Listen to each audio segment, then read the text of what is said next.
अजयने विजयसोबत साठेकताचा करार केला, परंतु तो करार अनोंदणीकृत होता. कराराप्रमाणे विजयने पैसेही दिले आणि जमिनीचा ताबा पण घेतला. परंतु काही दिवसांनी अजय विजयला म्हणाला, की "तू माझी जमीन मला परत कर, माझ्या जमिनीचा ताबा सोडून दे."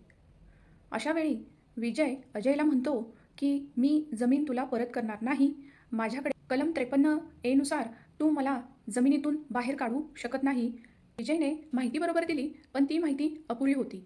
कारण 2001च्या दुरुस्तीनंतर प्रॉपर्टी ॲक्ट कलम 53A चा लाभ मिळवण्यासाठी नोंदणीकृत करार असणे आवश्यक असते. माननीय गुजरात हायकोर्ट यांचे 17 जुलै 2025 रोजीचे असे जजमेंट आहे, की ट्रान्सफर ऑफ प्रॉपर्टी ॲक्ट कलम 53A या पार्ट परफॉर्मन्सचा नियम आहे, की ज्या व्यक्तीकडे नोंदणीकृत साठेकताचा दस्ता आहे, त्या व्यक्तीला सेक्शन 53A चं संरक्षण घेता येते. परंतु ज्या व्यक्तीकडे नोंदणीकृत साठेकत नसेल, त्या व्यक्तीला सेक्शन 53A चा डिफेन्स घेता येत नाही. Transfer of property act section 53A हे एक संरक्षण आहे.